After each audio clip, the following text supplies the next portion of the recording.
Notre rosé 2019, on est très très fiers à Fontenay de cette belle réussite. Regardez-moi cette couleur, on dirait un rosé de Provence. Voilà, élégant dans une belle bouteille. On est sorti également des codes de château, on a appelé ça Belle Rosée. Alors on a appelé Belle Rosée tout simplement parce que lorsque l'on ramasse ces raisins, on les ramasse à la main.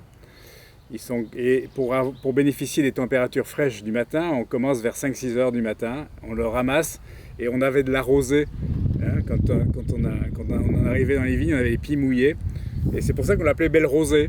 Voilà, tout simplement en souvenir de ces moments d'humidité matinaux. C'est important de ramasser des raisins frais pour faire des bons rosés. Et voilà. Donc, une vinification un petit peu différente de l'année dernière, macération très légère, en cépagement différent aussi, 50% de Cabernet Sauvignon et 50% de Cabernet Franc, et une couleur vraiment, vraiment étonnante. On a bénéficié des conseils d'un ami du sud de la France qui nous a aidés dans l'élaboration de ce produit. Vous verrez, c'est vraiment une belle réussite. Faible degré, faible couleur, c'est vrai, juste délicieux.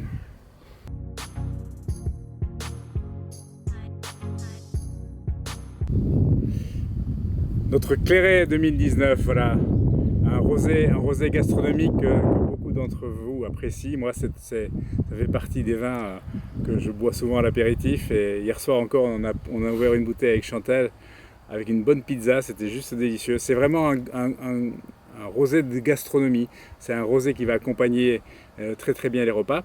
Au niveau technique, 100% Cabernet Franc. Macération pédiculaire toujours, mais une macération longue. Hein. On fait 3 jours de macération, c'est-à-dire qu'on laisse le jus et la peau en contact pour aller chercher tous les arômes du raisin dans la pellicule. Et voilà le résultat. Vous verrez, c'est juste délicieux, c'est très très très gourmand. Et c'est vraiment un vin de partage à boire à l'apéritif avec des amis.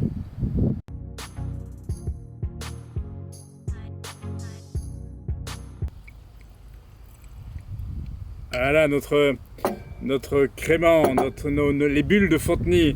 Regardez cette finesse de bulles dans le verre. Hein, des vins qui sont élevés pendant longtemps sur latte. On a plus de 18 mois de vieillissement dans les caves avant de d'égorger et de mettre les liqueurs d'expédition.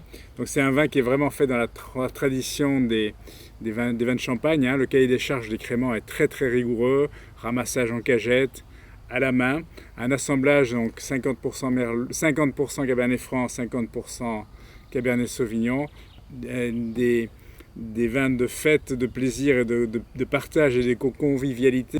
Voilà, à votre santé et puis prenez bien soin de vous.